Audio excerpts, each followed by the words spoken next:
family namin, tatlo kami magkakapatid. Ako po yung pinakabunso. Karoon kami ng bahay sa squatter area.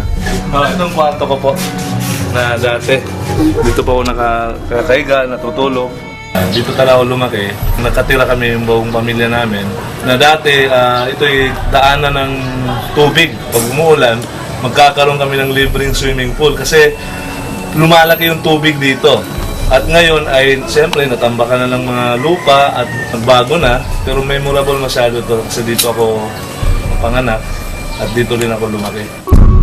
Na nakamalay na ako sa buhay ko, doon ko karoon ng mga pangarap na balang araw magkaroon kami ng bahay na maganda, na buhay na maganda. Dahil po yung buhay talaga namin napakahirap noon. Kasi nga, yung trabaho ng papa ko, family driver ng isang counselor. Nakuha sa dahil sa kabaitan din ng papa ko. Kaya nakapagtrabaho siya sa city government, driver lang din.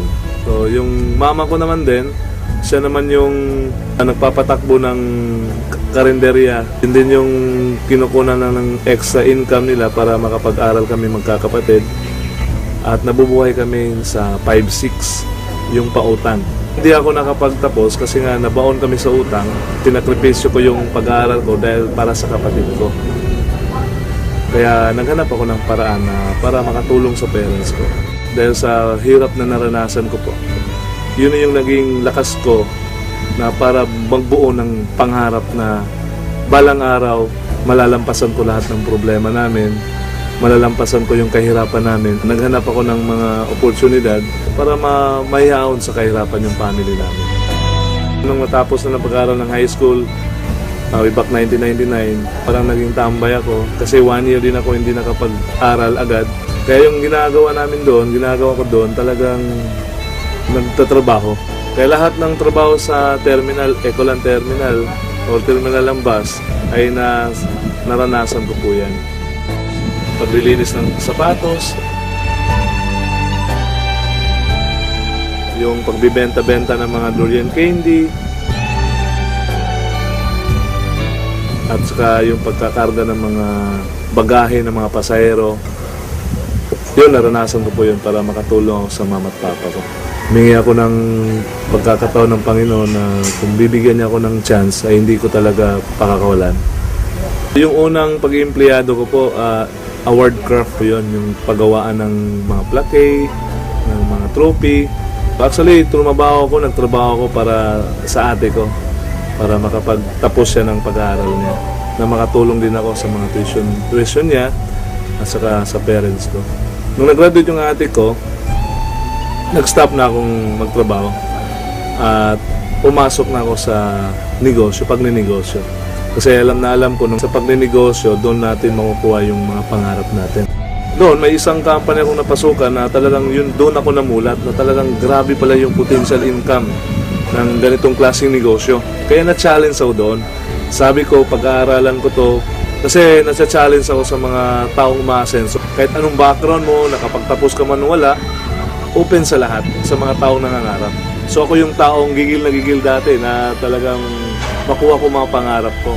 Kaya nung napag-aralan ko siya, ay hindi din pala parang gano-gano ka basa-basa kang papasok. Kasi ang dami ding mga kumpanyang na parang may company, may produkto, pero wala namang silbi yung mga produkto at hindi nagtatagal. Kaya nung nakita ko si Royal, talagang sabi ko sa sarili ko, ito na yung company hinahanap ko, yung totoong opportunity. Nakita ko yung branch office nila sa Davao. Talagang sabi ko sa sarili ko, talagang pwede kong ibigay lahat ng mga kakayanan ko, lahat ng lakas ko, lahat ng talino, talagang skills ko, na alam ko hindi ako mabibigo. Kasi nga, yung company Royal ay talagang sobrang ganda. Finally, nakita ko na yung tamang kumpanya. Kasi mayroon din akong mga napasukan talagang nabibigo ako.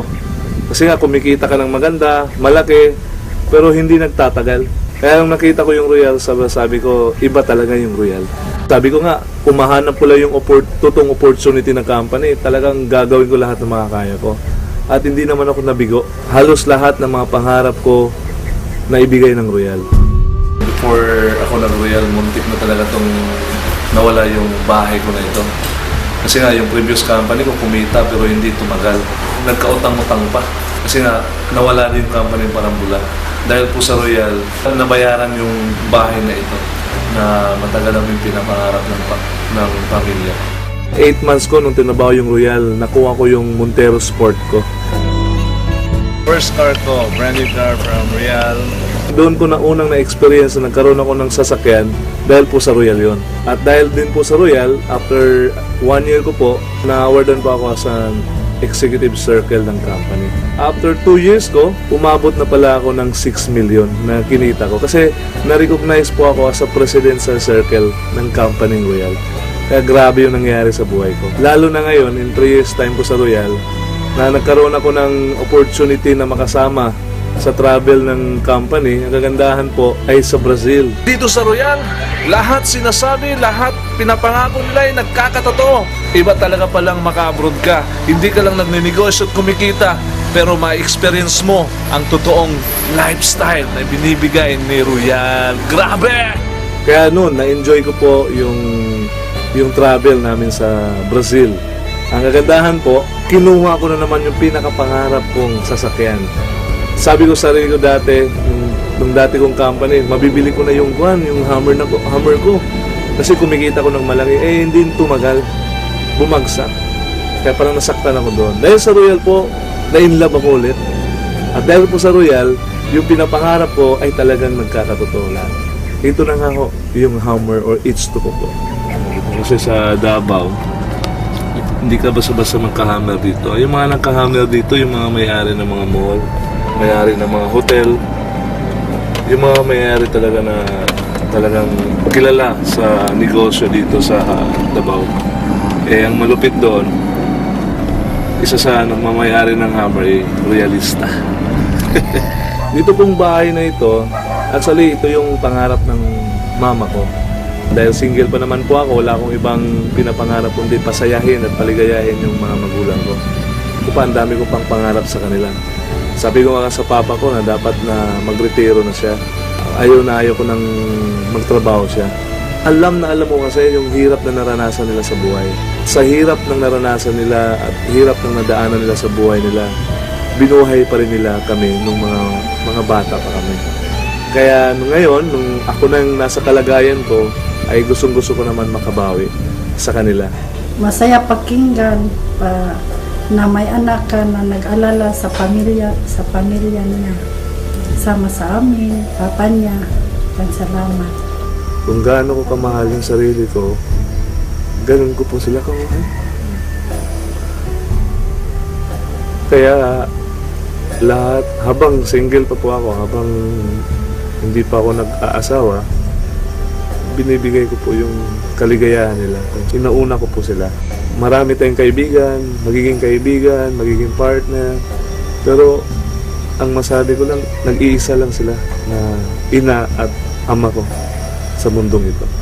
Kaya kahit anong mga hirap na naranasan ko sa pagninegosyo, makita ko lang sila, parang namomotivate na ako, parang nabibigyan ako ng lakas na ipagpatuloy yung naumpisan kong pagtatrabaho na maayos at yung tama.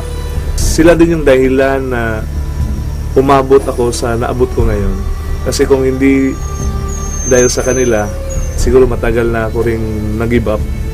Kaya kahit anong gawin ko, lahat ng ginagawa ko, sa ngayon po para sa kanila po.